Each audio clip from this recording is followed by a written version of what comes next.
Yes, sir.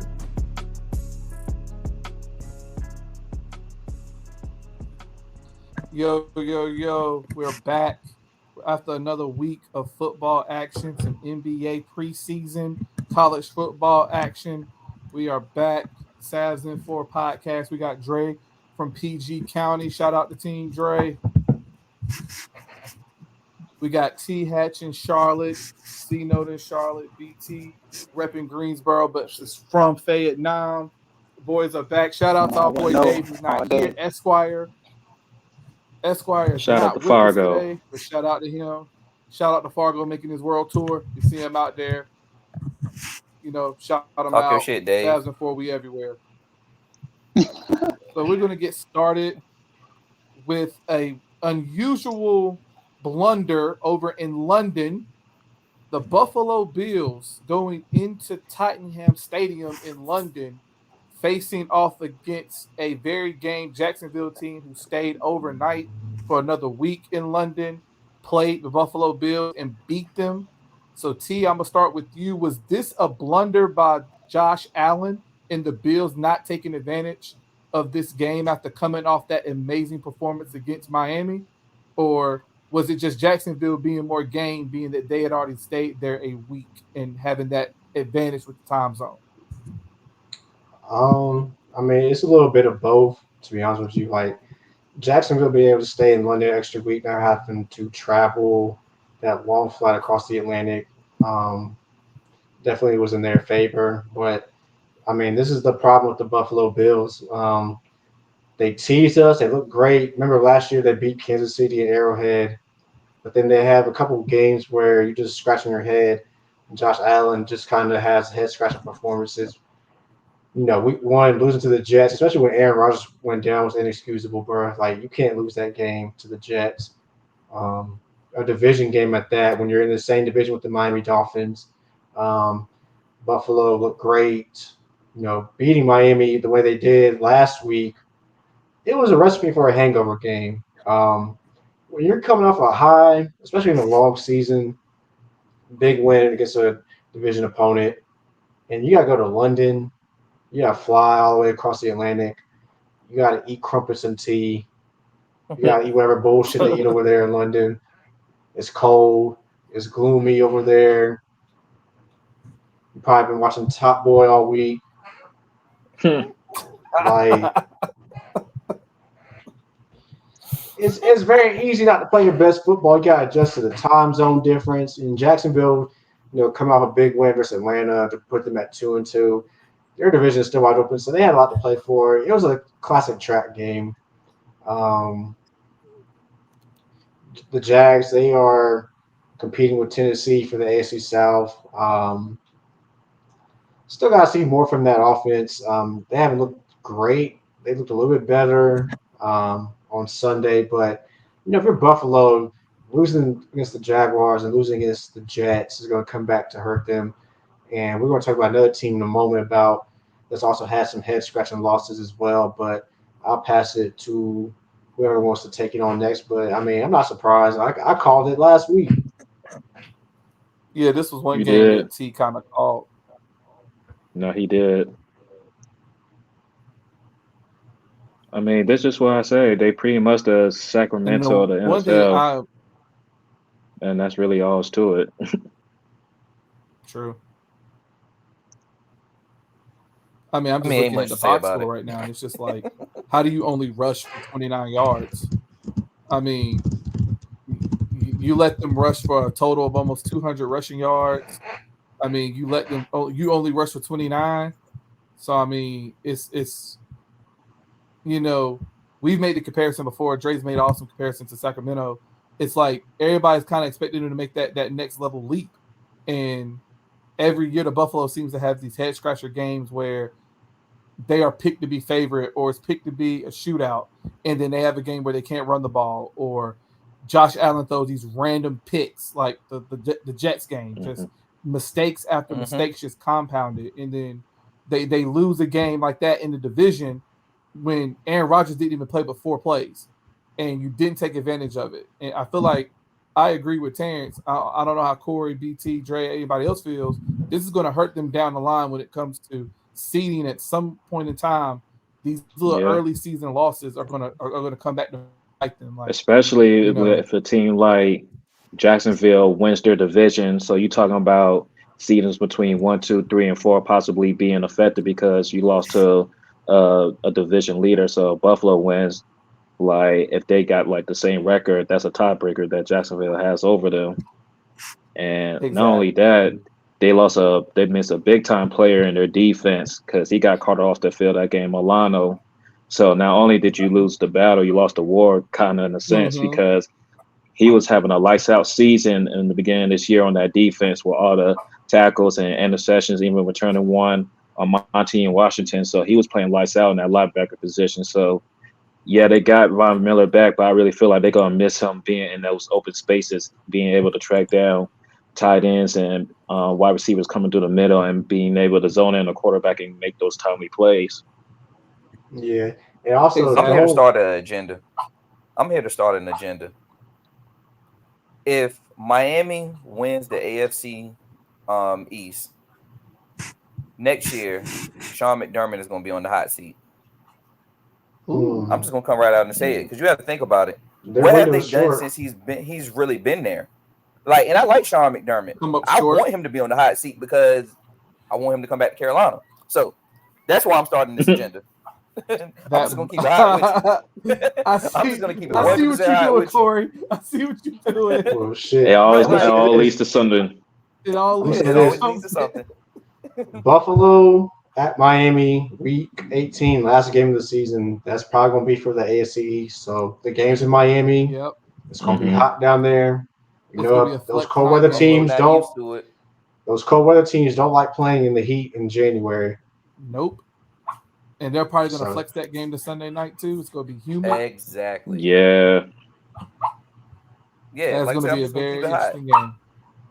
I'm just gonna be hot. He's gonna be on the hot seat. That his message is falling dull at this point as well too, and Josh Allen is selling him short. I'm just gonna be honest. Like Josh Allen is very much selling him short. He was trying to come off, and people always try to do the comparisons where he looked like Cam or he was playing like Cam. No, he has never in any of his years played anything like Cam. He's never done anything that Cam has done. He's fooled y'all. Terrence has told y'all this so many times. This man is fooling y'all. He out here selling mid. He sure is, because when they brought out how many interceptions he had in that time span, I'm like, man, if Cam throws like 2 picks in one game, it's talked about for 3 fucking weeks. But Josh Allen leads the league in interceptions since like his first Pro Bowl, and I'm like, bruh, how is this not being mentioned like this? Until they brought it up against the Jets game. I'm like, how did we allow him to go like this freely without bringing this up about his performance? Like, he makes a bunch of plays, but it's a clear agenda, man. His success is based off being in that system. And I'm gonna throw this shade out there, just like Russell Wilson. His success was because of the system that he was in. Look at him ever since he's been in Denver the past year and a half. Selling mid. These system quarterbacks, they get elevated. They look like they really are hot shit, and they turn into hot shit. You know what's crazy about Russ? Pete Carroll did everything he could to try to prop and elevate Russ too, man. That whole thing with the Super Bowl, it makes sense now after watching that Marshawn Lynch interview. It all makes sense now. It all makes sense now. You know, Russell. Again, I say stuff sometimes. People call me a hater, but I can read people pretty well, bro. Trust me. I know people who went to NC State. My sister went to NC State. She used to host recruits. So I've heard stories about dude. Dude's been corny. But when people called him out all day, it's like, oh, you're just a hater. Oh, you're a future fan. Oh, no. Ain't got Russell Wilson was courted way before this whole Sierra future thing. That nigga was lame as fuck. I promise you that. Exactly. I know people who went to NC State. It's like they just don't understand how 2 things can be true at the same time. I'm mad that, and I know this is a discussion for another day, how sensitive the world is these days. But 2 things can be true. He could be a corny ass nigga and still have a badass bitch. We've seen it plenty of times. We've seen it plenty of times. And at that time, he could be a baller on the field, but it doesn't take away he's just corny. Like, it is what it is. He's a bad teammate. And now he has to deal with a coach who's overrated. And as I transition to this next segment, as we talk about Russell Wilson, it's time to talk about his bitch ass coach, Corey ISO. Corey. This motherfucker here. We done told him about his shit. We said this weeks ago. He better go into that game and he better win against the Jets. We've said that shit. But what he do? It was a classic Sean Payne bitch ass move. Fumbles under pressure. Good God. This nigga can't get right for save his life, ass or soul. Like, boy, what is your problem? Like, I ain't got much to say for you because I got a lot of heat that I'm directing towards someplace else. But just know I'm gonna come back. Oh, let me get that feature then. Let me hop in this booth real quick then. Yeah, because we're not gonna let him off too easy. He was talking that greasy stuff in the off season, talking about other teams' coaches, talking about his own QB. Boy, let's look at you. Not only did y'all lose to the Jets, y'all lost to the Jets without Aaron Rodgers being the starting quarterback of this team. Because let's talk about it. Because we will understand if Aaron Rodgers was back there. Because he was already coming with the smoke for you anyway. But you lost to Zach Wilson. He's still out there. Has he been playing better? Yes, but he's still proving himself. And once again, when it mattered most, he turned the damn ball over. So the game was in your hand, and just like your QB, you just fumble that bag again. Keep cooking. Like, come on now. Like, I thought it was supposed to be different from last year. You're actually starting worse than Hackett. So let's talk about it. Keep flowing. So let's talk about it. So the next time you feel like you need a pump of your QB or pump of yourself talking about this the worst coaching job that you ever seen, maybe you need to tailor that down and let's look in the mirror, my friend, because basically you just you said you basically Urban Meyer with a bounty championship. So that's all it's looking like to me right now. Yeah. Like, you need go ahead. This again. Really think about it. Really think about it. What the fuck has Sean Payne ever done in the NFL other than the fact of Bounty Gate? He got that bounty ass ring like the toilet paper and ain't done shit else since. He been living off hopes and expectations. This man ain't nothing. Shout out to you, my boy. Love you to death, Trav. He ain't nothing Mike McCarthy with a Bounty Gate. This man ain't nothing like like we said, Urban Meyer. Shit, he ain't nothing but damn Jimbo. I'll put Jimbo over him. I actually would take Nick Saban's NFL career. Don't get T fired up. Hey man, I think we getting a little too disrespectful now. Oh shit.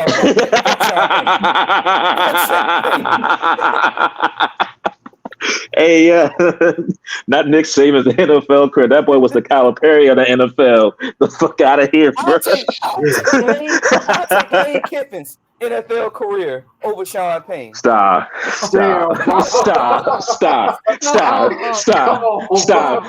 We gotta stop. What has he done without Drew Brees? Tell me what has he done without Drew Brees? You can't tell me that Lane Kiffin or Nick Saban wouldn't have done the same. You can't tell me. I was gonna bring that up. Sean Payton. Talk about it. Every time Drew Brees wasn't on the field, and anytime shit, we could say that about Bill too. That is a fact as well. I can give smoke to him. Everybody can catch strays today. Shit. Like, I'm tired of this. We out here propping up these damn mid-ass coaches like they actually something.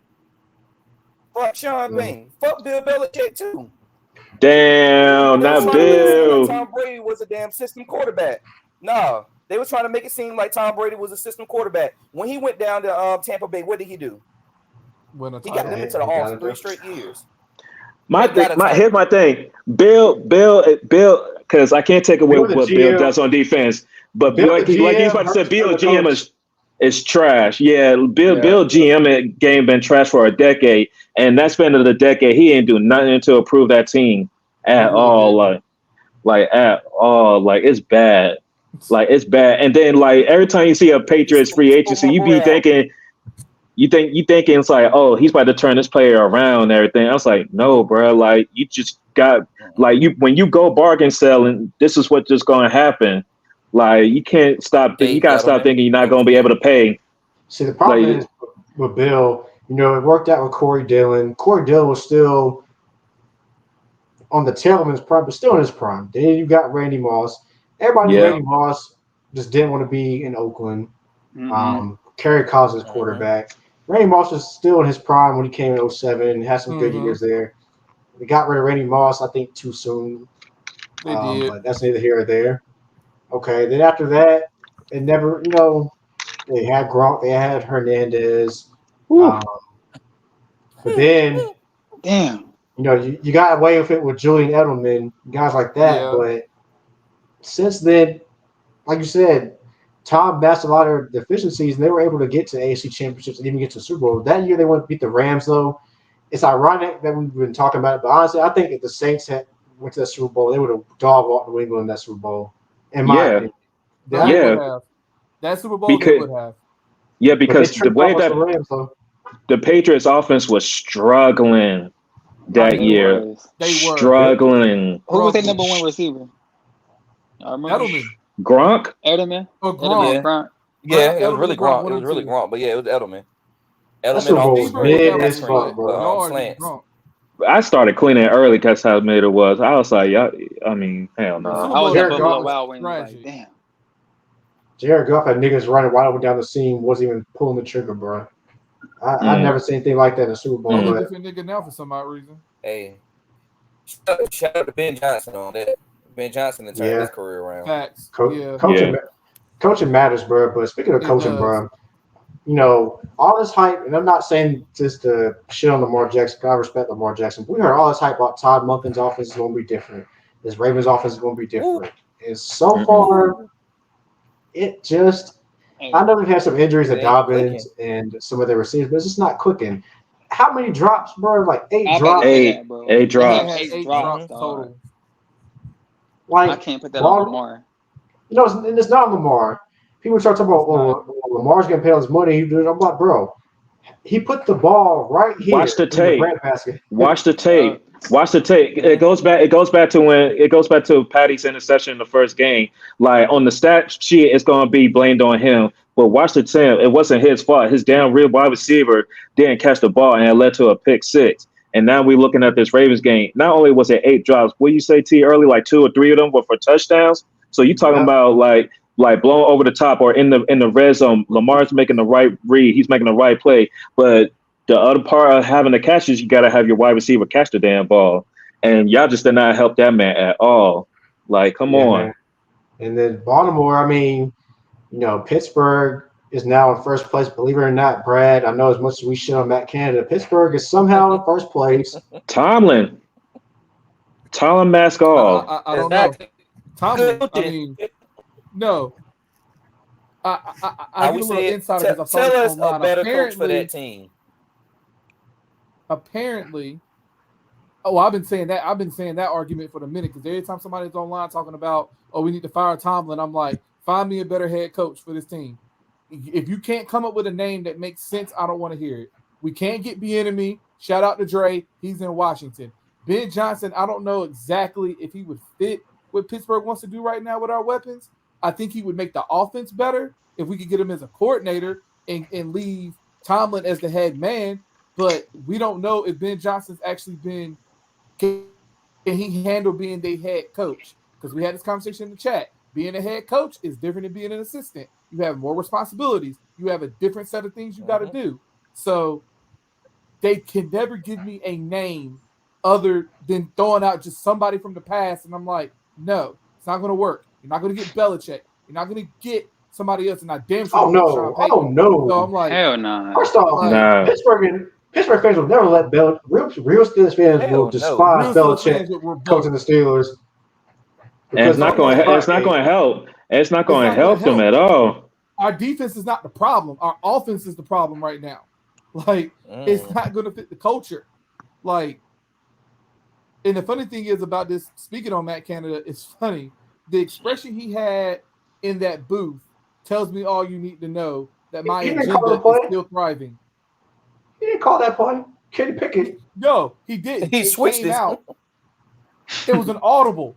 Kenny Pickett lined up. He saw 0 coverage. and he saw Pickens one-on-one, and he literally called an audible called Randy. The real ones know. All Pickens knew to do was throw his hand up at the end of the day, and he in the end zone. So Exactly. Canada had that expression because he was like, oh, shit, that's not what I called. Oh, shit, it worked. So now everybody looking at you like, why you not celebrating? You could have masked it. He had the eye. He could have. He caught you on fucking camera in HD. You looking like a simp in the fucking in 4K. break. You look lost. You look lost like a lost and found puppy.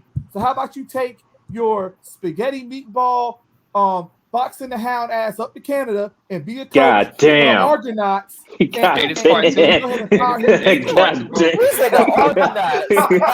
God damn. Go compete for the fucking Grey Cup. Shout out to the Canadian Football League. Go compete for the Grey Cup and be happy. Because that just proved my agenda. Terrence saw it at the Penguins game. They are chanting for you to get fired. Hockey ain't got shit to do with the football field, but they are calling for your head. So when I tell people hockey got something to do with Canada, though. Hockey got something to do with Canada, though. He could go be the assistant head coach of the Toronto Maple Leafs for all I give a damn. Like shit. Like go make poutine in the goddamn cantina. It's like 5 straight episodes of Canada slander. Because he's not getting any better. I would lay the fuck off. Hey, Brad, I feel your pain, dog. He's done this at LSU. Yeah. I look at his resume. He's done this. When he had it from what year?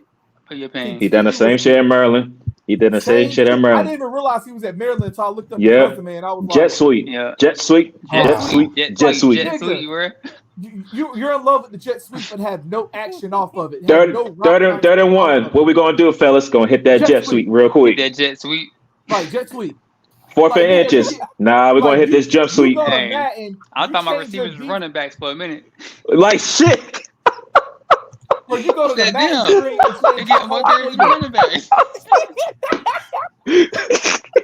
Fam, no, Matt Canada scripted plays is one of the worst 20 plays in football history, bro. Because in 20 plays, you're going to see about 12 jet sweeps, bro. About 18 jet sweeps with no action off of it. Okay, we're going to line up the I formation. We're going to run Calvin Austin III across the field. Then we're going to hand it off to Najee. Like the whole offense don't know what the fuck is about. The whole defense don't know what the fuck is about to happen. Like, nigga, please. Like, hey, he said a nigga in motion. Right. They run a man or not. Hey, I said, hey, bro, what are you doing, bro? Nigga, they playing zone. What the fuck you do that for? I swear, like you as an offensive coordinator, I have not seen you involved at any point in your career, fam. At any point. The only reason you were brought in is because the old man Matt Canada was so bad. Joe Brady had 1 year in the offense, and he left that man as a coordinator on the break, bro. Like, come on. I'm like, Matt Canada is trash, bro. He is trash. Like, yes, Kenny Pickett threw for over 202 yards, but that ain't that much, bro. Come on, that ain't shit. Not in this NFL. Because he got sacked 3 times. His QBR was a 43. Like, what the fuck? Like, nigga, you're not helping your mans out. Najee barely had 2.6 yards average. Like, man, it's tough on Najee. I've seen this nigga getting dropped in fantasy leagues. Exactly. Niggas is picking up Warren like crazy. Oof, shit. But yeah, back to the original point, Baltimore, you trick these games off. You trick the game off against the Colts, which is inexcusable at home. You trick the Steelers game off. Now, not only is Pittsburgh tied in the AFC North, but the Bengals are only a game back, and Jamar Chase and Joe Burrow are finally on the same page, which spells trouble for the rest of the AFC North. But speaking of trouble, man, Dre, it's about that time, bro. Another head coach ISO. No, it ain't head coach. It's a quarterback. A man named Dakota. No, we're gonna talk a little about. We're gonna talk some NFC East football real quick. It's a lot, Simone. Real quick, Dre. This is the same Dakota that said his white mom makes better fried chicken than black. I don't care if this. I don't care if the tweet was back in 2013 or whatever the hell it was. It just shows that Dak Prescott's a coon, bro. Anyways, go ahead, bro. Cook. Like because we didn't have enough time last episode. So when they lost to Arizona, they got a lucky break because we didn't have enough time to get on that. But we got time today because y'all had your little blowout win against the Patriots and everything. It was cute. But then what did we say last week? Because this is the only time we're going to be talking about the Dallas Cowboys on this podcast. We're not forced like First Take and Undisputed.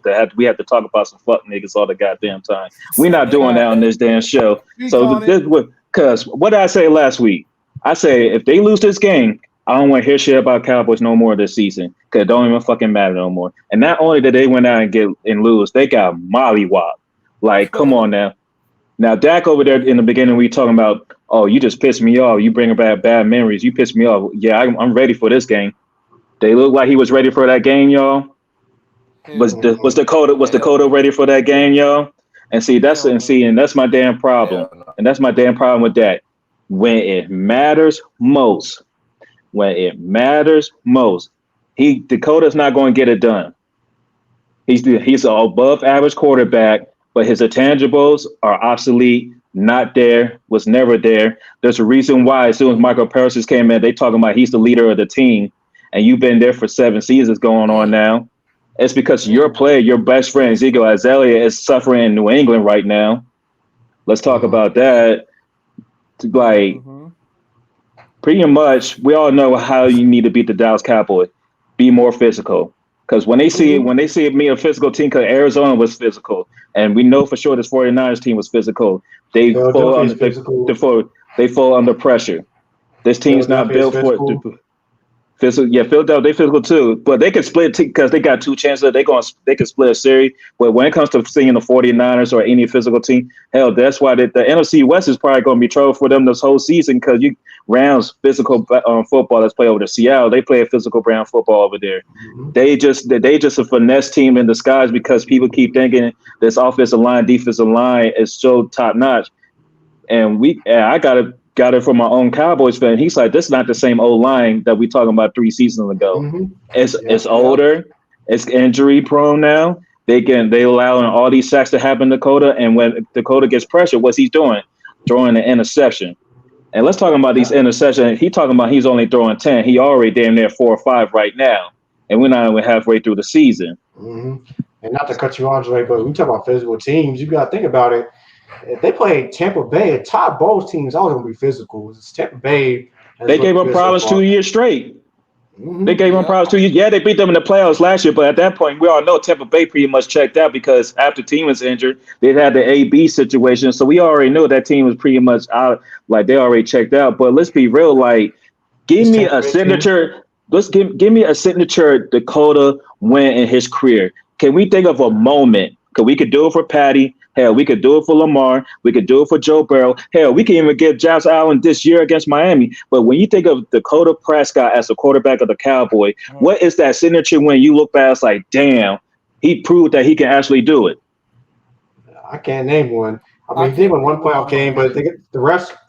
I think they played Detroit that year in the playoffs. Detroit got hold by the refs. That was the famous catch. Yeah, they got hold. Yeah, and you know. Yeah, they beat Tampa in the wild card. I said that wasn't the same Tampa team. This Tampa team this year would beat Dallas right now. I think they're more physical. Like you said, physicality. Detroit's more physical. Because you talk about Dallas is going to the wild card. They're already 2 games behind the Eagles. They're going to be a wild card team. I don't see them catching up to Philadelphia. So I'm looking at possible playoff matchups. Detroit, more physical, better quarterback play, better coach. The NFC South might be the lowest division winner. So Tampa Bay. Atlanta, they can mess around and lose to the Saints because their defense is not going to be not the same as it was last year with Trayvon Diggs injury. Atlanta quarterbacks suck, but they're physical. Bijan Robinson going to run the rock. Yeah, Atlanta's going to run the football. Mm-hmm. Like their quarterback stinks. Yeah, but they're going to run the football. Now Dallas should beat them, and they play defense. Atlanta does play defense. So I mean, you talk about possible division winners: Atlanta, Tampa, right now. Maybe the Saints, I don't know. Maybe Detroit, like teams that you can possibly see in the wild card, because you're not winning the division, you're not winning the East. No. And they're not going to get the bye, so they're going to have to see somebody. So you're going to go on the road. So physicality. If you hit Dallas in the mouth, they will fold. That's been the formula for the last couple of years. And here's the crazy thing, like, because I know, like, he got outplayed by Brock Purdy. And like he literally like got outplayed by Brock, like because Brock Purdy used to like game manage. Like if the play was open, it was like he gives the ball, but like he was throwing that thing down the field. Like they had Kittle lined up with 3 different DBs, and he got him a touchdown all 3 different times. And then he was getting the ball down the middle, and like he was breaking, like he saw the host, like he was flinging that thing on that. So that was the Brock Purdy that they played in the playoffs last season when they had him contained. And 49ers game plan always been about let's run the ball, not turning it over. We're going to find our place when we get there. No, they went straight after and was like, no, we going down this field. And honestly, they could have scored more points if McCaffrey didn't fumble on the goal line. But here's an interesting question about Dakota, because I thought about this the other day. Is Dakota Prescott the only black QB in the NFL that don't have a fan base outside his city? Yep. Because when you look at it like that, even Geno Smith that's in Seattle, we still root for him, and we're not in Seattle. We want Geno to succeed. He's just been in craps. He's been in crap situations with crap coaches. Like he's the only black QB I can ever think of that doesn't not have a fan base. In history, why was Steve McNabb? People like McNabb. People like Randall Cunningham. Yep. Then of course you got the obvious ones like it might be in history. I mean, it really might be in history. Dak is a company man. He had a chance to, say some things, during the Kaepernick situation. He told the company line because Master Jerry said so. People didn't rub him the wrong way. Then he's just kind of corny. And then that tweet after the 49ers game where he talking about his white mom, man, that's remind me of Hubert Davis talking about Mr. I love my white wife, bro. Oh man. But I knew how this season was going to turn out when after that Arizona game, he was like, man, I mean, y'all just wanted this to happen. Y'all hyped this up and then y'all just waiting. I was like, no, y'all was feeling yourselves too. Don't act like y'all wasn't feeling yourselves because y'all went out there and beat up on 2 New York teams.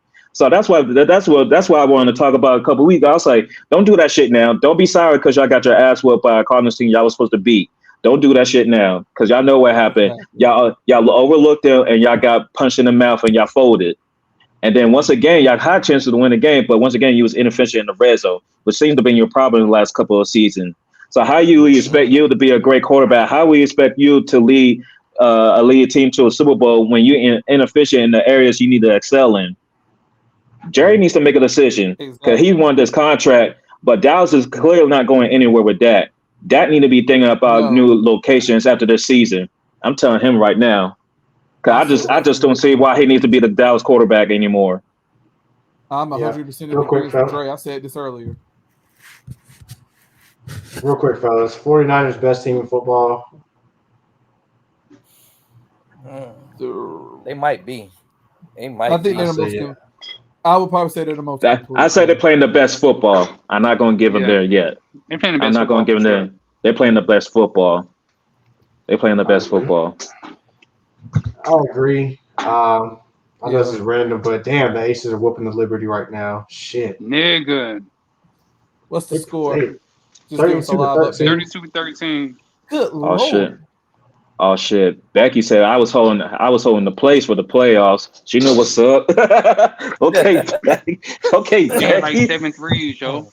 She said we was holding the sets off in the regular season. It's money time now. Dang. My bad. I know that was random, but speaking of random, bro, that the Red River Rivalry, Texas, Oklahoma, it always seems to come down to the wire most of the time. You called that shit too last week. Because Texas, for whatever reason, bro, and honestly, they played a good game. They could have won the game. I mean, Dylan Gabriel just made plays. Oklahoma was better than the record last year. They just had a lot of injuries, new coach. They had to bring in a lot of guys in the portal. So Oklahoma was a team that people were sleeping on. And then also they were supposed to play Georgia, but because they're getting ready to go to the SEC, I think they play in Georgia next year in the SEC, I believe. Whack. What? You know, I I smell something. See, that game could have been played. I don't know who took who off the schedule, but this is really Oklahoma's only chance to really make a statement, and they did. So now it kind of sets up an interesting thing where these two teams are probably going to meet again. The thing is that Oklahoma's got to beat Texas twice. So they want to get in the playoff because they just don't have the schedule. You look at the rest of their schedule; they really aren't playing anybody of note the rest of the way. So they're going to have to beat Texas twice to really get in. Because let's say it comes down to an undefeated Georgia, an undefeated Pac-12 teams getting in automatically, an undefeated Georgia team automatically getting in. Mm-hmm. Yep. Undefeated Big Ten teams coming in. So I'm just throwing it out there. Let's say it comes down to an undefeated Florida State or undefeated Oklahoma. Florida State beats LSU. Let's say LSU goes 9-3, 10-2, whatever, or 10-3. They go to SEC Championship and lose to Georgia. That's still a very quality one. No, I'm saying strictly schedule matters. I'm fucking with you, bro. I'm fucking with you. Based on the teams that they played, like strength of record, Florida State actually has one of the highest strength of records in the country. Winning at Clemson still matters. I don't care if Clemson wasn't ranked. It still matters. You're right. You know what I'm saying? They still have Miami on the schedule, who's currently ranked. They could possibly see UNC, the ACC Championship games ranked. They could possibly see Louisville that's ranked. They might play Duke next week. Duke will probably be ranked next week if the quarterback can come back from his ankle sprain. And then Florida's still an SEC team. However you feel about Florida, it's still an SEC team on the road. Trash. So I mean, if it comes down to it, are you going to take an undefeated Florida State or an undefeated Oklahoma team that did beat Texas, but then outside of that, who they really played? That's they just got a scenario. USC, Kansas, Oklahoma State, West Virginia, BYU, and TCU left. That's one ranked opponent in Kansas. So who might not be? That's it. Wait, Kansas, they might not be ranked. They're 23 right now. Right now, they're 23. But the quarterback's injured again. I'll take a Florida State squad, bro. Just to be honest with you. You got to. You know what I'm saying? When it comes off, like, the players, too, bro, like, they got the dogs over there at Florida State, too. I mean, I know Oklahoma quarterback nice, but, Keon Coleman, you don't want to see him in the playoff? You know what I'm saying? Jared Burks. Well, I feel like this. I know the committee's going to put in because who draws the ratings, and I'm not trying to be funny, but Florida State draws a lot of eyes. They're a huge brand. So we know the committee has agendas as well. So it came down to waiting for Florida State to come back. You know what I'm saying? Niggas been waiting for a long time for Florida State to be good. Perfect opportunity if they run the table. So I mean, that's kind of like what Oklahoma is. Oklahoma has to beat Texas twice. Yep. And honestly, the second time they might have to beat them. I'm saying convincingly, but there's a lot of scenarios that come into play. I mean, we gotta see how things play out. I mean, stat points do matter. Stat points do matter. Definitely matter. With only 4 slots, stat points do matter. I mean, I'm not trying to bring up old wounds, BT, but I mean, Florida State did beat the brakes off of a good LSU team in the fourth quarter. It was a close game. Y'all want to do it now, though, but y'all did. Y'all smacked it pretty bad in the fourth quarter. Now that fourth quarter, honestly, was probably the best of all the teams like ceiling so far. That fourth quarter they played against LSU was one of the best quarters of football that I've seen this year from a college team. But nonetheless, this week in college, we got a huge game.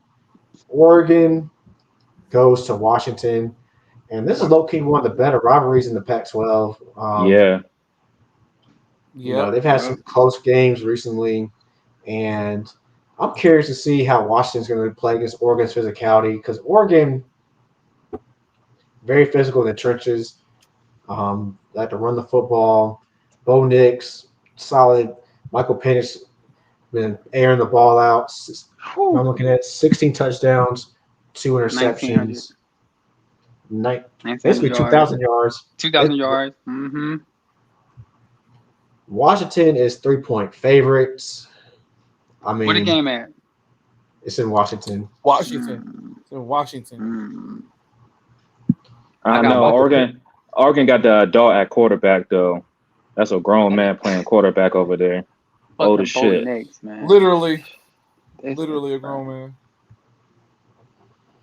Fellas, who do you got? You got Washington, you got Oregon. How y'all feeling about this game? I got Washington. I ain't gonna hold you. I think they got too many weapons, man. They quarterback. I don't think Oregon sent a quarterback like Michael Penix this year. You know what I'm saying? I think their offense is too prolific. I think they got too many weapons. I think it'll be close, but I got Washington. Washington. I keep it short and sweet. I got Washington. I've been on Michael Penix Jr. for a minute, silently, but I like his game. So yeah. Besides Jaden, that's my favorite quarterback. You know what I'm saying? I like his game. Yeah, Washington averages 446 yards passing a game. Nasty. Damn. Fucking filthy, yo. I just want to go with Oregon for some reason. If this was at Oregon, I'd definitely go with Oregon. But I don't know. I really feel like Oregon could slow that game down. Yeah, I'm glad you said that because Oregon. I mean, both teams average over 550 yards of total offense a game. Shit. But Oregon does it more balanced. 227 yards a game rushing. Also, Oregon's defense only gives up 255 yards a game so far. I mean, their schedule's been kind of. It's been kind of easy. Yeah, but same with Washington kind of too. So it's like this was really like the marquee game for both teams so far. I would say that if it's a shootout, I trust Washington's quarterback more. Yeah, than for Oregon's sure. Quarterback, you know what I'm saying? If I need a touchdown, I'm definitely going Michael Penix. But Oregon got to slow the game down for sure. If it's in the 20s, I'll favor Oregon. But if it gets to the 35-40 range, I'm going Washington for sure. If it turns into a shootout, Washington I think has the edge. But if Oregon tries to be physical, then and slows the game down, like you said, BT, mid-20s, I favor Oregon. Yeah, I'm with Dre. I'm with Dre. I kind of want to go Oregon because, like, I'm just sitting here thinking about it, and like, yeah, I know that we don't really trust the quarterback of Oregon, but they can put up points, man. Like at the end of the day, like Washington does have a better defense, but it's like it's hard to really call it. But it's like for some reason I just want to go Oregon. I think Oregon's gonna have to do something that they don't normally do. They like to play at tempo, but we got a quarterback in a passing game like that. You need to use the full play clock and slow the game down, limit possession. I think they're gonna try to run the ball. Yeah, but I can see it's definitely a toss-up game for sure. A game that I'm looking forward to. Another game I'm looking forward to is UNC Miami. Curious to see how Miami's going to bounce back mentally. But, I mean, talent-wise, this game is pretty even. Yeah. Like, talent, Miami has the talent to go into Chapel Hill and win. But losing the way that they lost, where it's clearly on the coach and the coaching decision, I'm just very curious to see how mentally they're going to come out. Because that type of loss can either make a team – bring them closer together, or it can split them apart. When the coach does something so ridiculous, and to be quite honest with you, Mario Cristobal, I didn't realize it until they were showing highlights. He did this at Oregon. Yeah, that's what's crazy. He did another. So I was like, you ain't learned your lesson. I was like, you ain't learned your lesson, buddy. Like, come on, bro. He got to do it he got to do it once at each school. He got to do it once at each school, I guess. Like ridiculous. That's filthy work. Just stupidity at the highest level. Like you had no. All you had to do was look at the scoreboard and be like, "Oh wow, they have no timeouts." No timeouts. That's all you had to do was take a glance and be like, "Oh yeah, victory formation, fellas." Like you know what's oh yeah, run halfback ISO in the middle. Like what's unfortunate, for Miami. Miami could run the table, but that could cost them a playoff spot. I'm not even bullshitting. No, it did. No, it did. I mean, theoretically, okay, like we beat UNC, we run the table. There might be a shot, but let's be real. That means there's like other teams will have to lose. Yeah, the other teams have to lose because at the end of the day, like if we would have lost to UNC and run the table, that's different. Or that's different. But you lost to Georgia Tech, a team that just lost to Bowling Green. that's an atrocious L. That's an atrocious L on the no matter how you see it. So no matter how you think about it. So they're just gonna be like the only way, like T said, the only way they're gonna push Miami over is because of marketing and the agenda. Like it's a branding thing. And it's crazy because Miami has opportunities for some big wins, bro. You got at UNC, you have Clemson next at home, and then Florida State. If you win at Florida State, that's a huge win. And then ACC champ. Then the prior rematch against y'all in the ACC championship again. So and all of that, you still have Louisville at home. Louisville's like 14th right now. I was just about to mention that. You still got a ranked Louisville team. So it's not completely over. There is a path, but like I said earlier, other teams will have to. We have to start getting some two loss teams, and like maybe one loss like champion. And they're like, if Oklahoma, like again going back to Oklahoma, if they had one loss and they're the champions, but like we look at Miami's strength of schedule, and then the Georgia Tech by results, but it's like we beat more better opponents than Oklahoma going further down the stretch. So it might be enough to make over it. But again, we're in the position now where we got which teams to lose. And that's never a position I want to be. I like to control our own destiny, not wish on everybody. I gotta watch 5 extra more games now because of that shit. It's gonna be very interesting to see what happens, like they said, mentally, because the schedule's tough, man. It is. Like this is why I want. But this is why I want though, because it's either put up or shut up time. Show me what we're working with. Real quick, this is just like the classic thing that I told T about is this will be a classic in the years previous, and Dre knows this. We have a deflating loss like this, and derail. Spiral. Just starts to derail. Stuff starts to happen. Guys don't play. Quarterback throwing random interceptions, and then it just goes off the rails, and we end up with a 500 record or worse. So, like T said, this is make or break. I'm not trying to be funny, but it could happen again just based off the schedule. Like that schedule is tough, bro. Like that's one of the hardest probably in the season schedules left and for a team, like you said, at UNC, Clemson, at Florida State, Louisville. I mean, that's and at NC State it's not an easy game either. Yeah. After that Georgia Tech game, you can't put nothing past it. You can't put nothing past it now. And there's something about Raleigh, and I know this as a Florida fan. There's something about Raleigh, bro. I don't know what it is, but teams always lay eggs in Raleigh, bro. Because Raleigh sucks. No offense to anybody that's from Raleigh. Just what's in Raleigh, bro? Name my city. Hey, what's in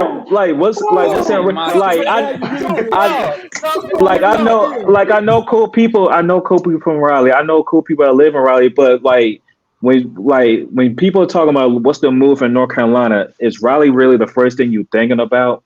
No. So come on, son. Like I'd rather go to Greensboro non-homecoming season than go to Raleigh at any time when it's popping. Like the sad thing is that's the truth. Come on, son. Put me in Greenville instead of Raleigh, son. Like I go to Fayetteville instead of Raleigh, son. Like come on, bro. I go out there. I'm safe out there. Chill, bro. All that whoa. But Fayetteville's more popping than Raleigh, bro. Like I'm not saying there's no disrespect to Fed now. I'm saying like. Hell, y'all got better air, better rappers, better people, better food, probably like better HBCU in the area and shit. Like, man, nobody give a fuck about Raleigh, son.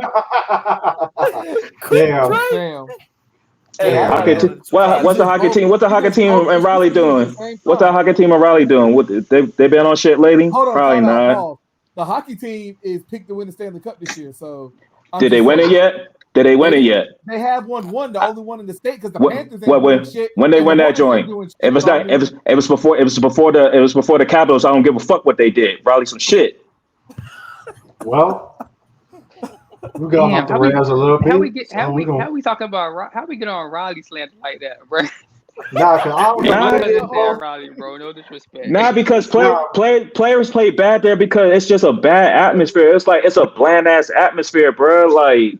Now they go to the Breweries, dog. Like it's no hype, bro. Like how you get hyped for a game that's in Raleigh? Like why you think NC State is the little nephew that always gets picked on between y'all and Dukes, fam? Like it's like it's the NC State's the annoying little cousin. Raleigh is only kind of popping maybe like a week and a half out of year, and that's kind of popping. And that's for the state fair. I was about to say state fair. I'm going there next weekend too. The only two things popping in Raleigh is the state fair and when Dreamville comes around. That's it. J. Cole from the bill gotta get y'all popping. That's what I'm saying. Like, nobody cares. Y'all the wackest capital of all 50 states, man. I don't give a fuck about Raleigh, bro. I don't know about that. Wait a minute, pause. Oh my God. Anyways, Albany is the capital of New York. Albany's the capital of New York. Like, hold on, wait a minute. I still get it more popping out there. Yeah, then you got North Dakota, South Dakota capital, bro. Come on, bro. It can't be that still bad, get it popping with the Mormons, bro. We getting Poppington with the Mormons, bro. Ross Springer. We out there. Capital of South Dakota, like so, and that's what we gonna have. We gonna have another soul, brother. I'm done. Tigers keep going. Oh my God. All right, real quick, bro. USC or Notre Dame, bro. And y'all know I'm going with Caleb. I got no shit. I'm going with my boy, bro. That and the running back from DeMatha, so you already know. I think Caleb gonna do something, bro. It's just they defense like LSU. Their defense sucks. Their defense trash. The quarterback do everything to win the game, bro. Minimum of 42 points just to be in the game. Minimum of 42 just to be in the game. The minimum is 42 points got to be scored. I'm gonna say he's gonna put up some points. So I'm gonna say is. Every time USC goes to Notre Dame, they don't cut the grass. The grass is going to be high. They're going to try to slow them down. That is true. Anytime a team with speed comes to Notre Dame, they do some dirty shit, bro. They don't cut the grass. The field is trash. Yep. Those quote-unquote Catholics are going to be using every figure out every way to cheat that they can. Every slur too. They go to mass and 3 in the morning. Why everything with a leprechaun gotta be so racist, dog? Like, damn. Shit. Damn. Notre Dame, Boston Celtics. Damn. It's all in the same, man. Yeah. Same. And they got two black coaches. I used to always think Notre Dame was in Boston for some reason. And they got two black coaches trying to coach for their lives. Coaching for their damn lives. Literally and physically coaching for their lives. Coaching for their damn lives. You already know. Marcus Freeman lost 2 L's away from getting. It's about to be some ERs on his houses, bro. Hard R. It's gonna be some ERs on that car. This is some really hard ERs. And Notre Dame still got to play at Clemson. Oh God. Oh God. Like I said, Marcus Freeman is about 2 L's away from getting them hard ERs away. Hey, look, bro. They got Wake Forest at home, bro. If Sam Hartman loses to his old team at home, I'll pray for Marcus Freeman, bro. It's a wrap. It's a wrap. You might put the APP out for Marcus Freeman if they lose to Wake Forest. Like, just no. Speaking of leprechauns and racist cities, bro, we're going to transition to the NBA, bro. Yes. We got preseason hoops, man. Shout out to Wemby versus Chet, bro. That half of basketball the other night, bro, is the reason why you get NBA League Pass. Injected, fucking preseason game hitting, bro. Yep. Hitting, bro. Wemby looks good. Chet looks good. You know, this Rookie of the Year race is going to be something, bro. You got Chet, Wemby, Scoot, Brandon Miller, some sleepers as well. Like, it'll be a hell of a Rookie of the Year race, bro. The Thompson twins. Mm-hmm. I ain't forget they tried to call Wemby a bust after one game in summer league, bro. Come on, bro. Shit. Fucking summer league. I ain't forget that shit, bro. Summer league, people, man. They really was trying to call him. Just let the kid play ball. Thank Like, I understand. How Stephen A. said at that time, you just got caught. You just got caught. You don't know basketball. You just got caught. That's how I was thinking the entire You don't know time. basketball. I just caught you. That's how I was thinking the entire time. That shit was funny, yo.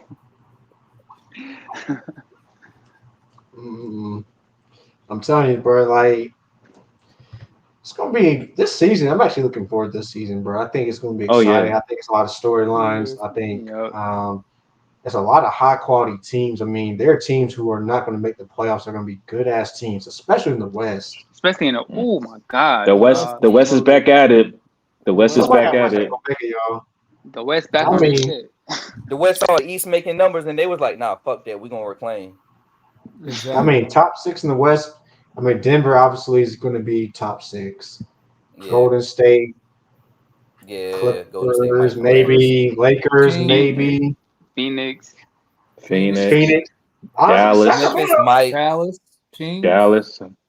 We still not talking about. We still saying Memphis. I'm about to say Memphis.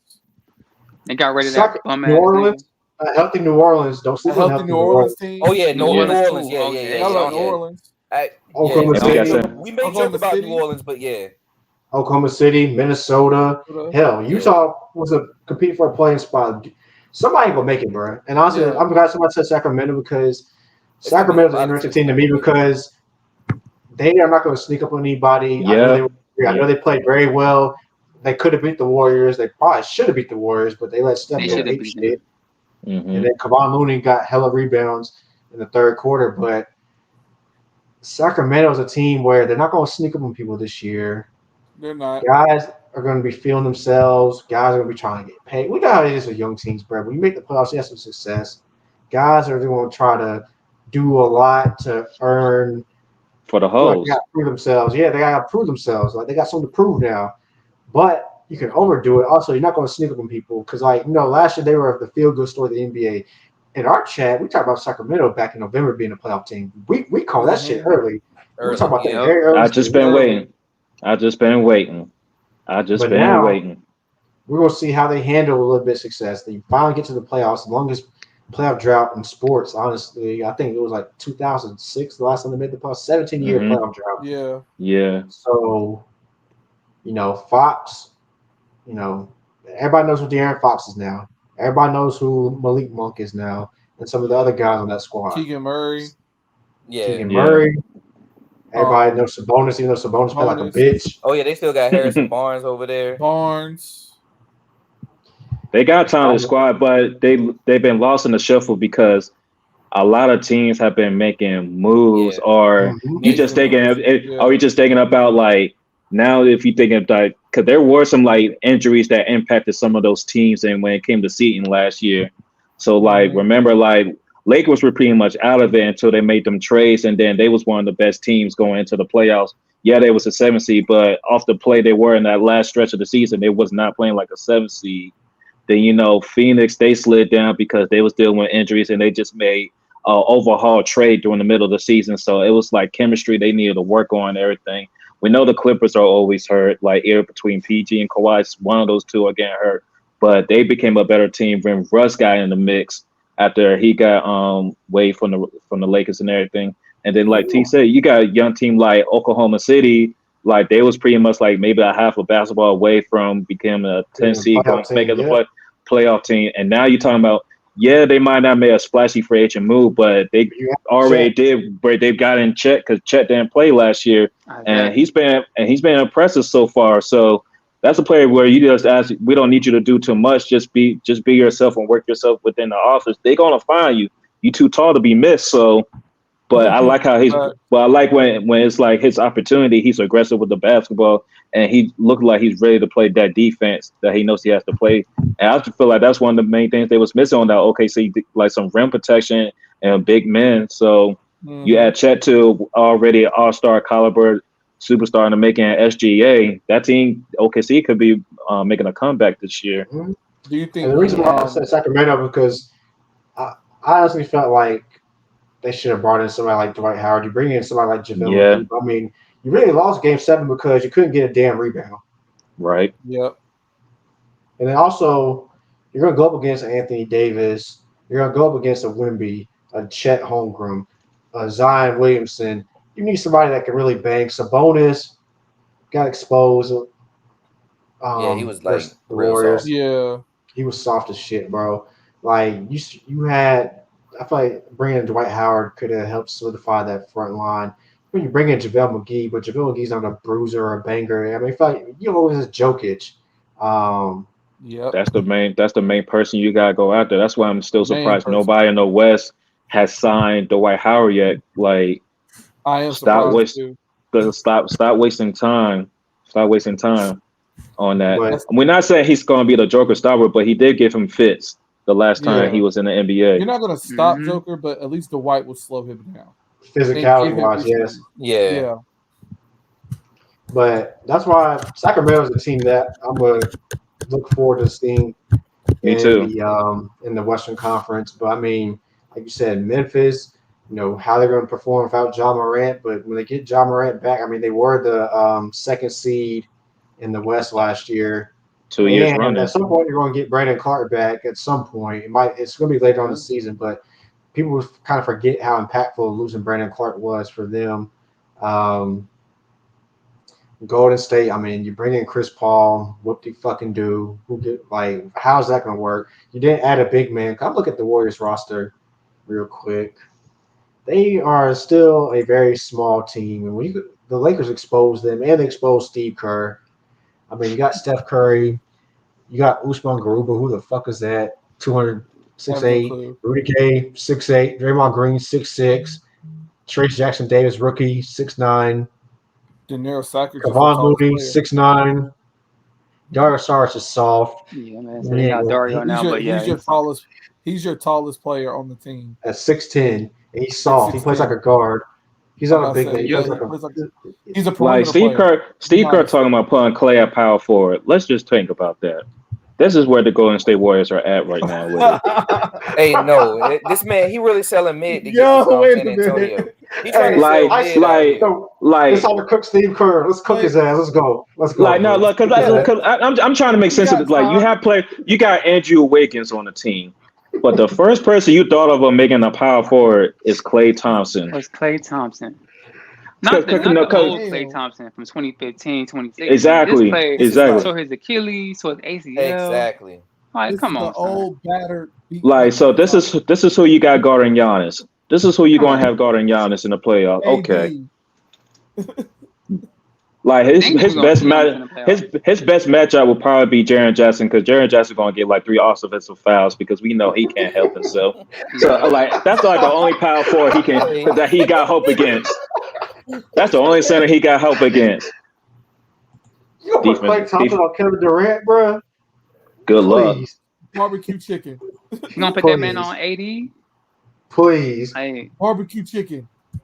Like even Aaron Gordon would get a career night on him, bro. Just pack him in the paint, bro. Like, stop it. Having him in the paint.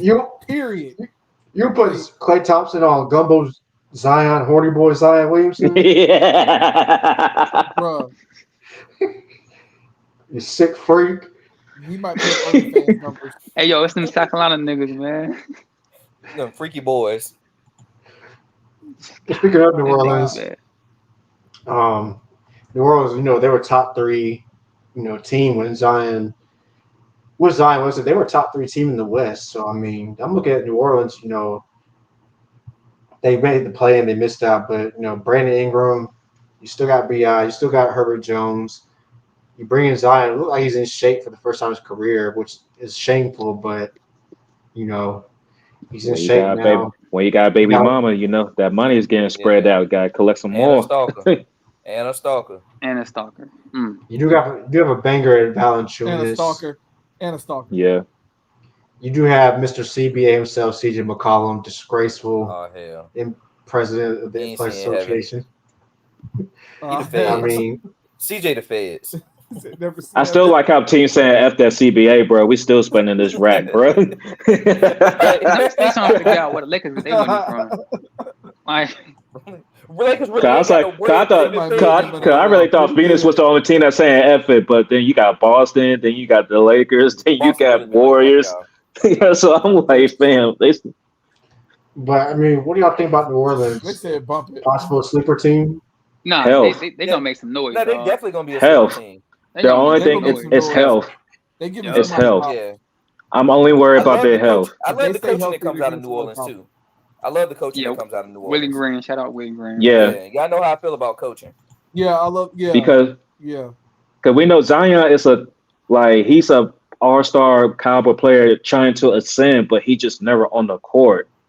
And it's crazy because I don't know how many times he could get injured and come back and still like an all-star player. Because injuries is going to add up at some point. He's not going to be young forever where he could keep doing this.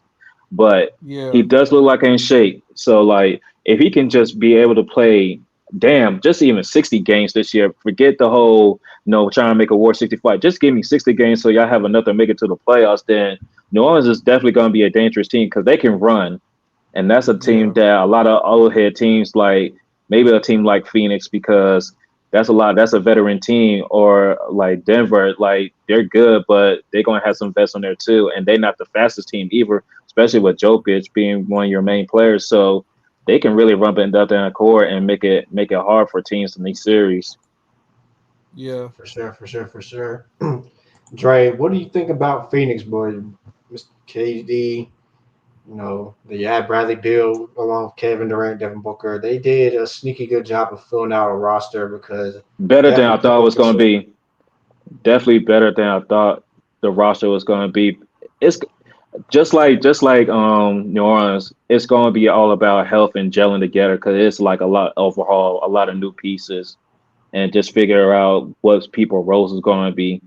I don't agree with Bradley Beal being the point guard because just for seeing him in DC, how he is in crunch time, that's not the type of guy I want the ball in his hand. He's better playing off ball. That's why he had some of his better season when John Wall was in DC, or he's playing with a guard like Russell Westbrook, that he's got a guard that's going to find him the ball rather than be the creator. So I'd rather them put it back in Devin Booker's hand and let him run the show, because when he does it, like Phoenix offense actually looks way better, especially when Chris Paul bum-ass was running the show. So that's how I see it. I feel like they're going to probably get another point guard on the waiver wire buyout market. They trying to get TJ McConnell. I'm like, I don't know why they press over him, but I guess, but yeah, because they're like looking at the roster. They have no point guard listed. McConnell's a pest, and McConnell will just simply run the offense and stay the hell out of the way.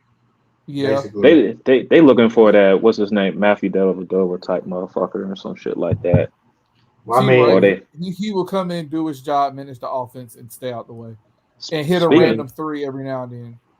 Y'all saw how they gave Pritchard the bag. I know this random, but I just thought about how Pritchard got the bag. That just blew me, bro. You call that shit. You call that shit, Dre. I told y'all they love that little white boy, man. They gonna latch on to the him until Cooper Flag get up in there.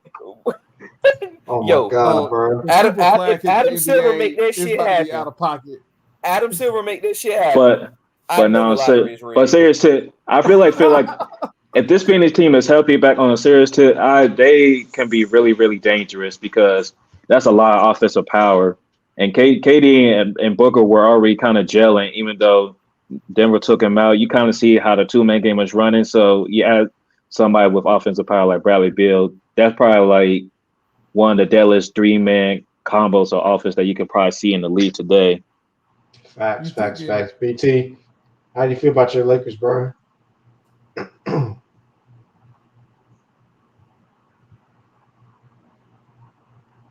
Yo, BT. Yes, sir. My mic how you feel about a little bit. Oh, you good? How you feel about Bron and the Lakers, bro? Yo, like I said before, where they get that money from, bro? They made hella moves, bro. But I ain't going front. Like the roster they got around Bron, young, athletic, play defense, got some shooters. So I think once again, health. If AD and Bron can stay healthy, because for some reason these last couple of years, both of them niggas missing 20+ games. They can stay healthy. Damn near 40. Bron is damn near 40, bro. Year 21. Yeah. But that's what I said about this roster. He don't got to do but so much this year. You know what I'm saying? Yeah. You don't got to play the back-to-back.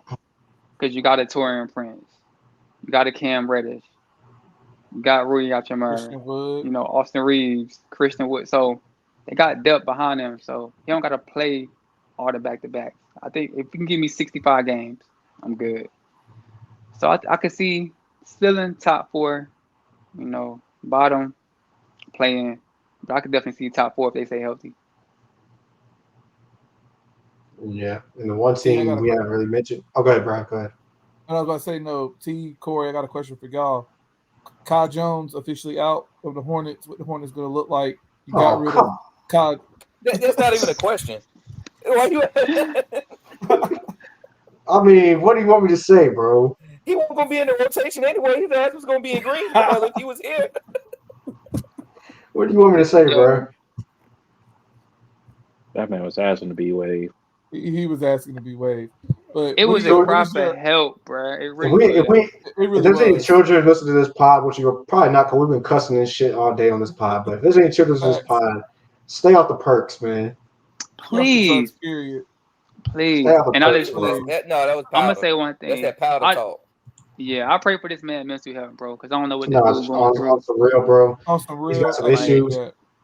I mean, from what I've heard, I follow a lot of people who cover Hornets or whatever, but I think his grandmother passed away. That's just the rumor, and then that's probably taking a toll on him mentally. I really hope that he can bounce back and land on his feet and get the help that he needs, because there's clearly a cry for help. Because it's like it came out of nowhere, bro. Like I think he was fine, and then like a month later, it was just like. So the Instagram lives and the videos. The dancing, the rapping. Instagram. The dancing and rapping. Yeah. He's never done that before. Yeah. So he was definitely out of character for him. So I just pray for his mental health for sure. On some real. That's from all of us, on some real, what do you think about the rookie, Miller? I think Brandon Miller is gonna be gonna be solid. He's gonna have his moments like most rookies, but I think he's gonna be fine. But real quick, since we're on the West before we go to the East, we haven't talked about Denver. They are the champs. I know they're probably like one of the most slept-on defending champs in a while. How we feel about them, their chances of repeating? I mean, I think the way the NBA is designed now, the new CBA, is going to be hard to repeat. I mean, they're going to have a chance for sure. When you have Jamal Murray, when you have Jokic, when you have Aaron Gordon, and a Michael Porter when he's locked in. I mean, their starting 5 is still lethal. Yeah. Losing Bruce Brown, I think it's going to hurt. I was going to say that. Yeah, it's going to hurt.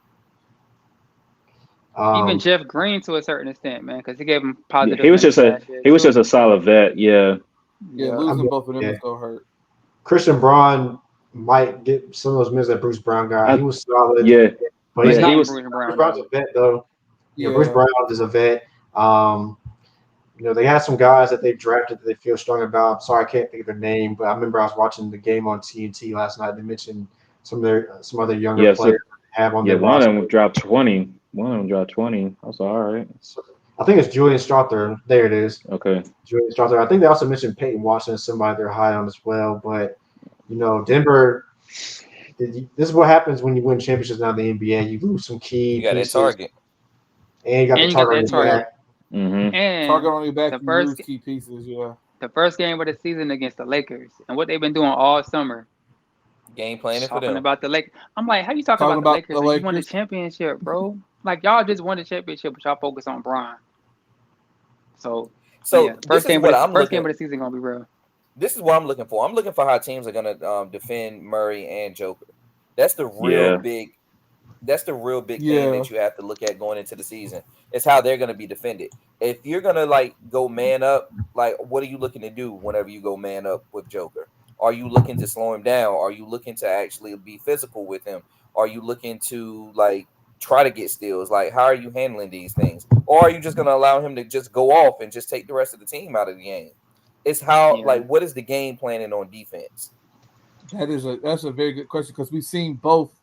We see teams use both strategies with varying results. We see teams say, okay, Joker, you go for 50, and then they win. And Joker has 50. We've also seen teams go away from it. We've seen teams that actually start having success with it, but they'll go away from it in the second half. Exactly. Yeah. And that's my thing with the Joker and Murray pick and roll. Why do you always go under the Murray screen He's gonna shoot the three. Like I never understood that. I have no idea, bro. I never understood why you go that, under. Man. Why would you go under? I'm like, do y'all not remember? What, did y'all not remember who the fuck Jamal Murray was in the bubble? Exactly. They don't. They don't.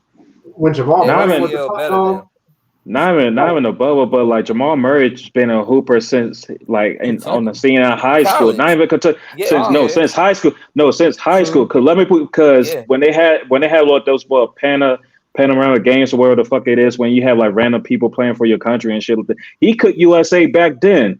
So I was like, oh snap, this is who that's coming into Kentucky. And yeah, for some reason he fell in the draft and he went to Denver.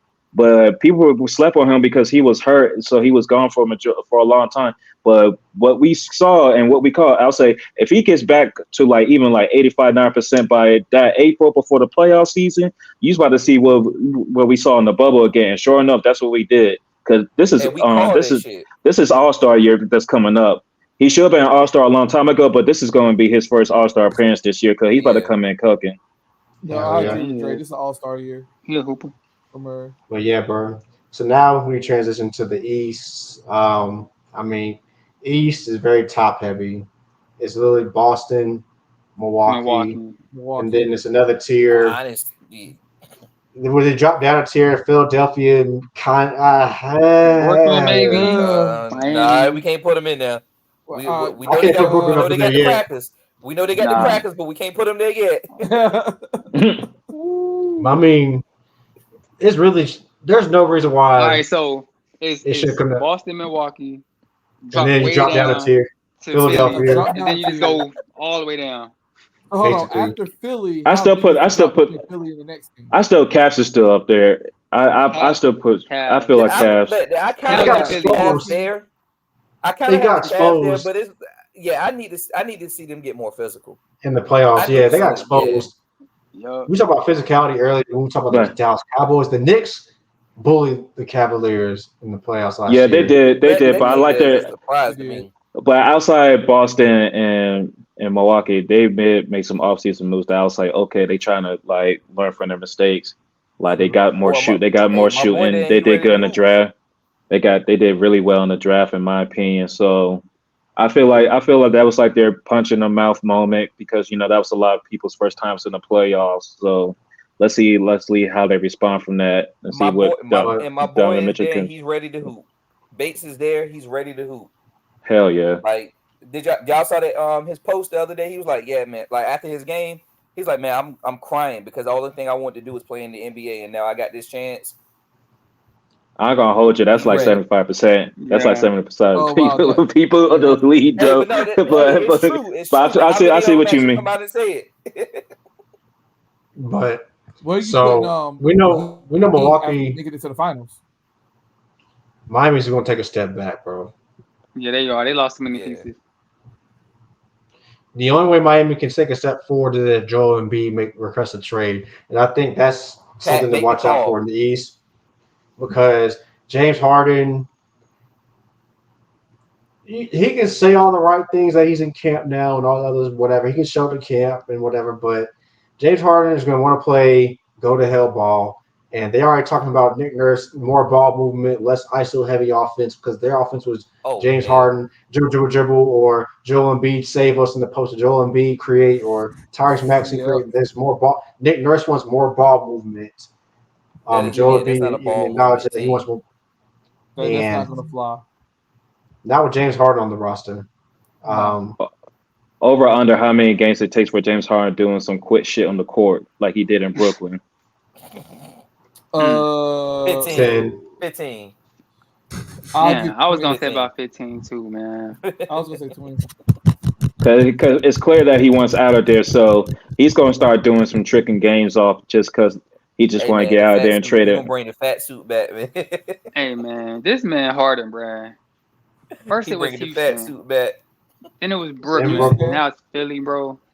Brooklyn, Philly. He the common denominator, bro. This nigga a hoe. But I'm sorry, man. He one of the reasons why the CBA is what it is right now, bro. Like you requested one too many trades, my friend. I'm sorry. Exactly, bro. Like get out your feelings, bro. This was trade. Yeah, like as much flack that some NBA players get for making moves around the league and everything. It's nowhere near what James Harden's been pulling off these last few years, bro. Yeah. It's like damn. It's like you take accountability for why there's failure at the end of these playoff seasons, man. Like especially after what you did last year. Like what you did in Game 6 and 7 is I'm gonna say this: the slander that people try to give Kyrie Irving, they should give it to James Harden. Facts. I was thinking about that the other day. I was like, the slander that they throw at Kyrie, why is James Harden not feeling that same wrath or more? I was thinking about that the other day. I was like, it's because Kyrie's different, and James Harden just parties. Facts. Kyrie is different, but then they go, he's different. Like, but he stays in his lane different though. And the media, shit, I can't wait to see that. And like the media just has it out for Kyrie because Kyrie gives them more clicks because they know that they can make him say stuff that he don't really need to be saying because Kyrie speaks his mind, and they know that's why they can get away with certain stuff. Because James Harden just going to be like, Daryl Moore is a liar, and then be quiet, and then be like, I don't want to play. 2 months later, I still not gonna play. We only gonna talk about it for a week, but the Kyrie could say the earth is like we still talking about Kyrie saying the earth is flat since he said it, and that was years ago. Exactly. Like you see how ridiculous that is. Like, come on now. Like I get it, it's a joke and everything, but they hold that against him as a real critique criteria why they don't like him. Like, come on now. Exactly. The whole that tweet ain't got about shit to do with his on the court. And then let's just be real. Brooklyn did everything trying not to keep Kyrie. Like they did everything they could to get rid of him. Every damn thing. Even on the political level, they tried. Like, let's be real. Fuck that organization. They did do everything to get rid of that man. Like that New York mandate was bullshit. And I knew it was bullshit because right on schedule when it became baseball season to come around, they lifted the fuck out of that shit. Mm-hmm. Yeah, you call that shit too. I told y'all. I say, yeah, this mandate. I said they're gonna lift this mandate. They're gonna lift this mandate because they want the Yankee players to play in New York, which was a dumb mandate anyway. Y'all can't play, but people from visiting teams can play. All right. Make sense. So, I mean, is there any team in the East that could be a surprise team? I don't think anybody's crashing the Boston Milwaukee party unless Joel Embiid is 100% healthy, just absolutely destroys somebody in the series. Which I feel like Pacers would be a fun lead pass team to watch for sure. That's what I was about to say. I don't think it's going to be any surprises. I think it's going to be a few fun teams that you're just going to watch and going to. What I mean by surprises is a team that makes the playoffs that we didn't see coming because it's very possible at the bottom of the East. I say Pacers. I give Pacers a shot. Pacers will probably make the playoffs. Cause Holly Perry was playing good till he got hurt. Orlando might be an interesting team. They need Orlando until they make a trade that's going to actually give them a star with all these young assets they have. They just got too many of the same players or too many people jogging for position. They need to condense that team and do something like that. I forgot about Detroit. As a playoff team or a trade Nah, they go Detroit probably would be a play-in team. I don't see them sneaking into the playoffs, but yeah, I think Detroit would be a fun team to watch. Detroit need to trade some of their young stars too if they want to be ready. They got the players they need to build around, but now it's just too much. They need a vet. They need a strong vet at wing. Yep. I don't think they got bodies this year.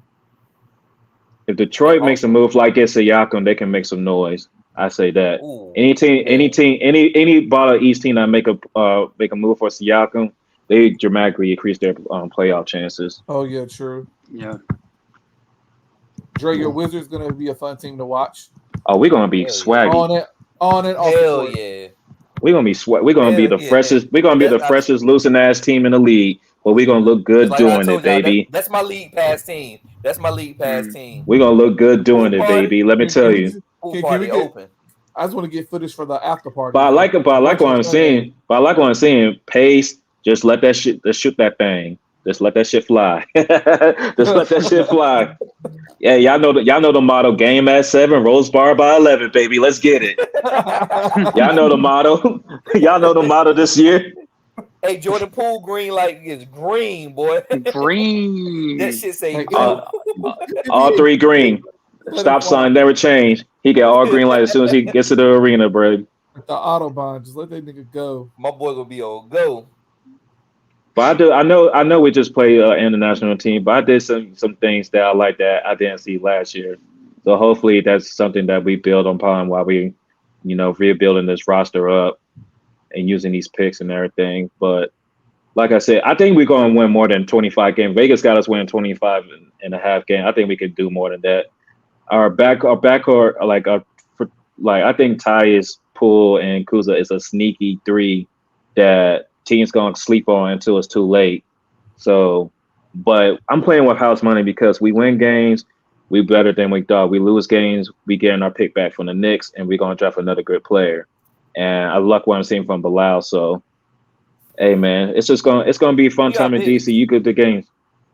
Gafford and they got fucking Gallinari as our backup center. Not gonna lie. So you already know. So you already know what time we on. You already know what time we on with it, baby. Let that bitch fly. Let it float. Let that bitch float. That's what you already know what time we on. Gallinari is our damn backup center. Let that bitch fly. My man got no lift in his jumper, bro. All sitting three.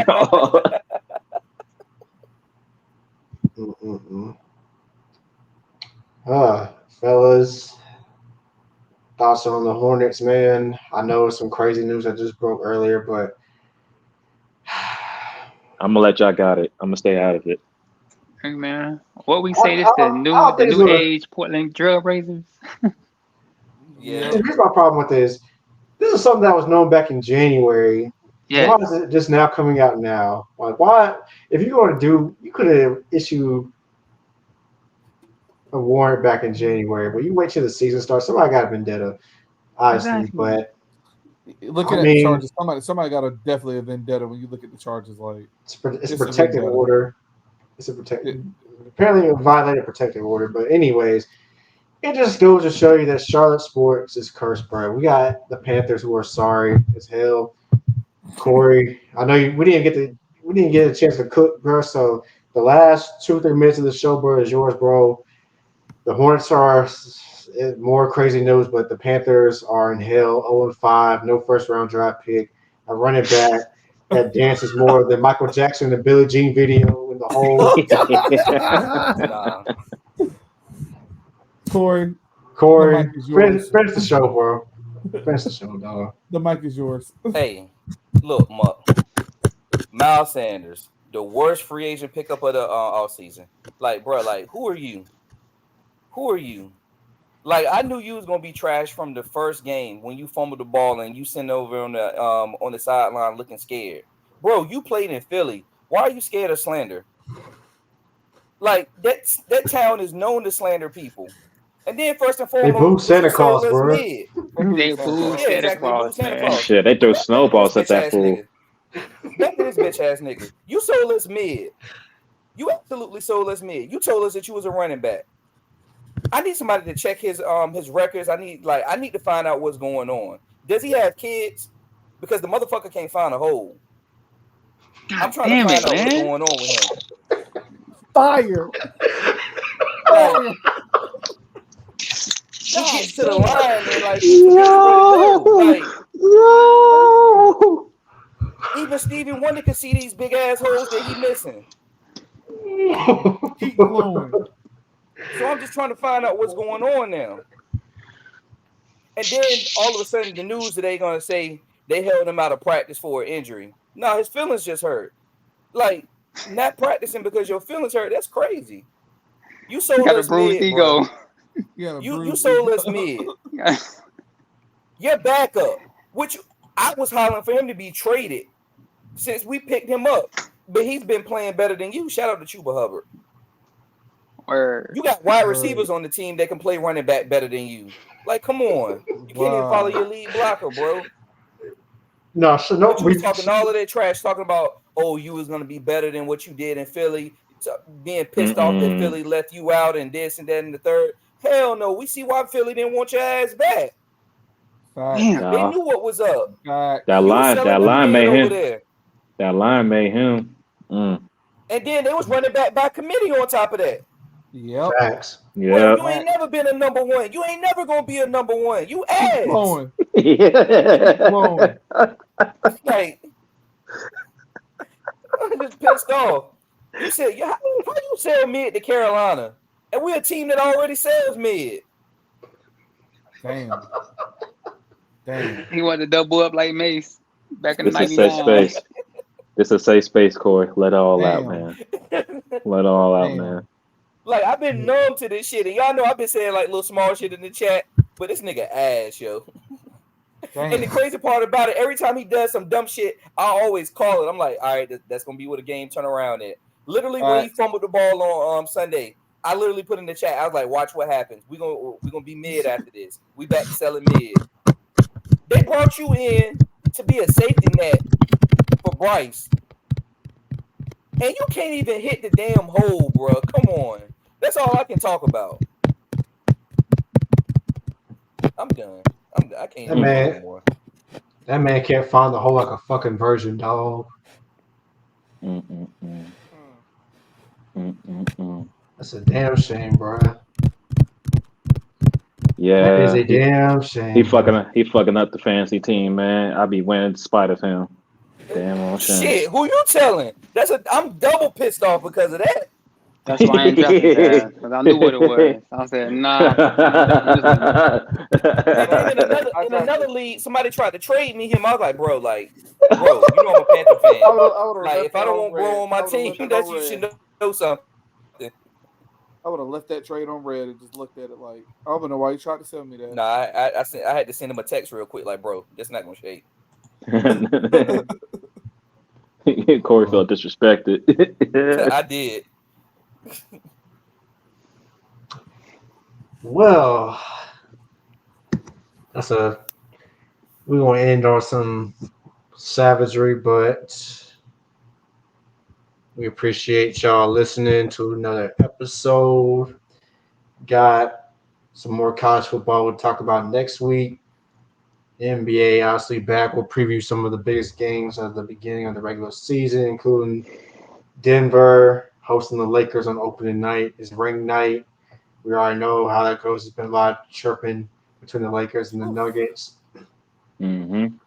NFL.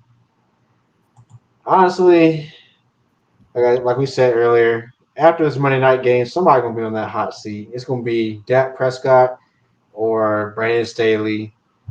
And you know what, fellas? It's about time we talk some college basketball as well. Yes, sir. We're getting close to that time. Yeah. A lot of teams are projecting Kansas as the number one, then that team in Durham number two. Ugh. But we know how college basketball goes. So definitely going to be preview UNC, obviously. Get Dave back on. We'll talk about his UConn Huskies. Get my boy Trav back on. Talk about his Kentucky Wildcats. Ooh. Definitely a lot to talk about, bro. I already see how this is about to go. Oh yeah, it's gonna get very toxic in here, bro. Y'all know me. It's gonna get toxic. As a matter of fact, I'm issuing a challenge, bro, because y'all be quiet in the chat, bro. If there's any Duke fans that want to hop on and talk about their team, bro, y'all free to come on, bro. We'll be nice. Man. Fuck that. Ooh. I'm giving y'all niggas all the smoke. They not coming on here. I'm not gonna. They're not coming. They're not coming on here, bro. I don't think they're gonna come on here personally. They left when Coach K left. Yeah. I ain't seen them since. Hey, if Saints and Falcons fans can come on this pod, Duke fans can bring their bitch asses on to the pod, bro. Y'all can come on, bro. We welcome y'all. If y'all from North Carolina, because y'all know about the rivalry and stuff like that, we'll welcome y'all in. Yeah. Well, I'm issuing the invite to any Duke fan that wants to hop on, bro. Anybody wants to hop on, anybody who wants to talk some hoops, And it's a couple fights coming up. We'll get into that probably in a few episodes down the road, but definitely get back on our boxing bag. But this is 2004. I'm about to watch the rest of this Aces and Liberty game. Make sure y'all watch the Liberty support came the ladies. back too. Yup. Yes. Yeah, they down big again. Oh shit! They are. They are. Yeah, Aces might go up 2-0. And my pick looking very good now. It is. Yeah, you know why I'm picking Vegas. You know why I'm picking Vegas. We know. We know. Go ahead. Go ahead, the outro music. Yeah, on that note. Before we go down a rabbit hole. Yeah, we gotta go ahead. On that note. On that note, how far go? I always say follow us on all of the socials. Like all the socials, share, like and subscribe, all that. Tell your friends, man. And we out, y'all. Yeah.